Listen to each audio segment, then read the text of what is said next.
No worse shit. Yeah. Thanks for watching the Daily Drift.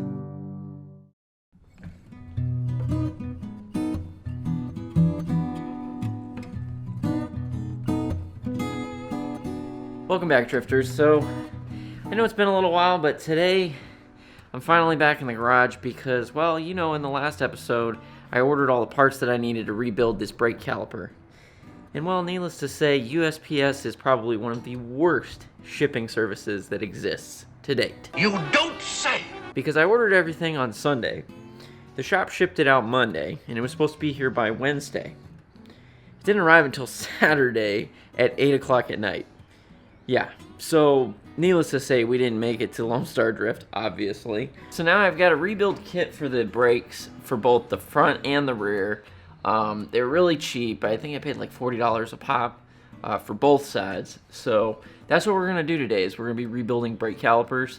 I'm not sure exactly how interesting it is because it's just rebuilding brake calipers. So I'm going to try to hurry up and get it done as quick as I can. I may not get it all done in a day. It just depends. Because when it comes to brakes and parts in general on old cars like this, I mean, these calipers are from '87, so we're probably going to find a lot of crap in there, and it may not all go to plan. But we'll see what happens. So I'm going to get started on it, and if I run into any issues or anything like that, I'll let you know, and yeah. So let's get into it. One thing I learned today is never underestimate just how long brakes take. One of the first things I noticed on the caliper was how completely gunked up the inside of this thing was. I mean, it was nasty. Not to mention the fact that everything was just seized completely shut. I had to use a sledgehammer just to get this thing loose, but eventually we managed to get it open. Okay, so that was way more difficult than it should have been, and I think I know why my brakes suck because this thing is so seized, like it's not wanting to move one way or the other. I had to hit it with a sledgehammer really hard just to get it to budge at all. So I just soaked it with some WD-40. We're gonna let it sit and see if we can get this thing all the way apart because, yeah, it's pretty seized on there right now. So we'll see if we can get this thing going here in a bit. It might take a little while, but I'm gonna keep banging at it and see how it goes.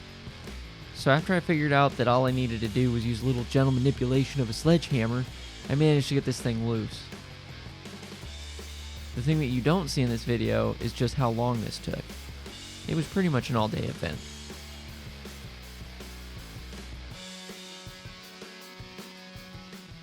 Alright, so it's the next day. This has been quite the struggle, but I actually managed to get this piece off. It was completely seized on there. I mean, it's basically these two pieces here, and for whatever reason they were just rusted completely on it. But I managed to get it off, and now what we're going to do is we're going to start taking this caliper apart. Basically, there's this little tool we got to use. It looks like a little cube, and then we're just going to unscrew it because it's the type that's got to be screwed off. And yeah, we're just going to continue drilling on with this thing because, man, I just want to drive this damn car. This is just taking way longer than I expected, but we'll get there. So I'm going to get to taking this thing apart. So this is the little cube tool I was talking about. Basically, it's just this little caliper tool because these are the screw type. It's not that hard to use. Basically, you just find the little nub that fits your caliper, whatever that might be. You stuff it in there and loosen it out. So let's get to it. Tearing down the caliper wasn't that bad. All I had to do was unscrew the piston. I pulled the piston out. There's a little bore that was inside of it, and it pops right out. It's got a little O-ring on it. And then after I popped that out, I was trying to get to the back portion where the parking brake was. And that's when I noticed a little problem. Well, I've run into my first major issue, and that's that I can't get these snap rings off. Both tools I've got one like this, it's just too clunky, and it can't get in there.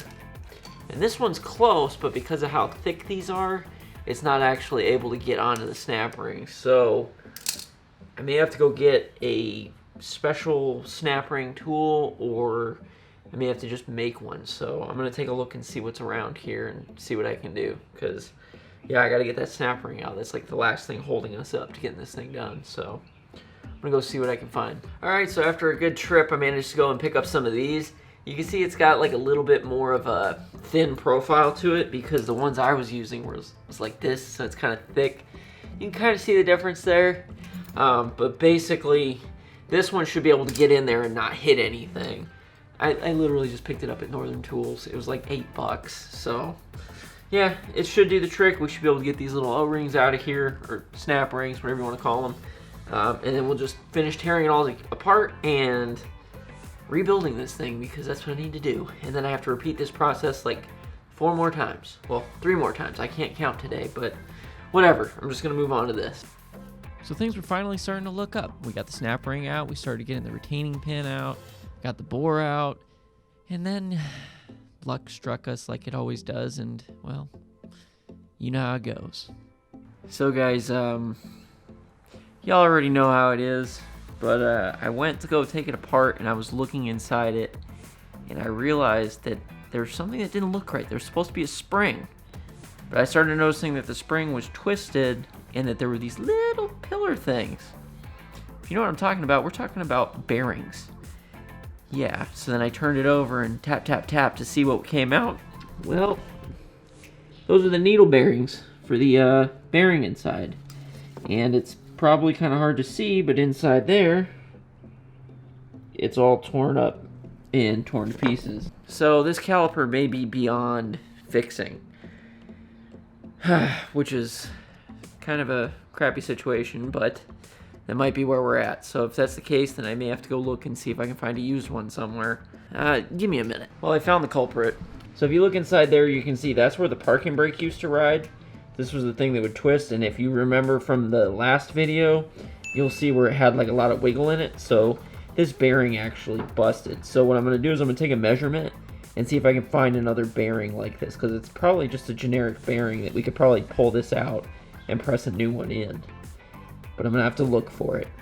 So there may still be hope yet, but either way I'm gonna have to order parts. So that kind of sucks. But I'm still gonna try to get done what I can today, just because I've got time and I may as well do it. So I managed to pull the old bearing out, and as you can see, it's seen better days. Basically, it's sat up inside this hole here. Yeah, it's just completely destroyed. Either I'm gonna find a new bearing, or I'm gonna have to get a new brake. I don't know exactly what I'm gonna do. I'm gonna look and see if there's any junkyards around here. Otherwise, well, there are, but I mean any that have an RX-7. These are not very common anymore. So I'm gonna go do some quick research, see what I can find, and then I'll be right back. Okay, so after several hours of searching, researching, and trying to find the proper caliper for this car, it's looking like nobody has a rear passenger caliper. I don't know why it seems to be so hard to find. I can find it all day for the other side, but for this side I can't. So yeah, I'm kind of like dead in the water. I did find this one place online that potentially might come through, but we're gonna see. I placed an order, but I tried placing orders at like 4 or 5 different places, and then they'd call back and be like, oh, we don't have it. So I don't know, we'll see. Right now we're just kind of like sitting here waiting to see what happens, because I can't find any information on the bearing that was inside it. I can't find a replacement bearing anywhere. There's no part numbers anywhere online. So I think I'm just kind of screwed for right now until we can find one. Otherwise, I might just try to get a used one on eBay. I did see some on there, but just, yeah, got choices to make, but it's just how it goes sometimes. So we almost got one caliper done today, but yeah, at this rate, if I keep this going, it's gonna be like a 30-day long video. So I think we're gonna have to end it here. Unfortunately, we didn't get as much done as I wanted to, but we're still gonna make some progress, and we gotta remember, it's progress, not perfection. That's something that I struggle with, because I'm always trying to make things perfect. I always think like I gotta do everything in one video, and I gotta get everything done all at once, but really I don't. So I'm gonna do my best to try to upload more frequently and not worry so much about getting it 100% perfect. Yeah, because that's just, I gotta work on that. It's a long ways. But either way, guys, I hope you guys enjoyed this video. If you did, be sure to hit that like button. If not, dislike it. And either way, I'll see y'all in the next one. And just remember, keep it nice and easy.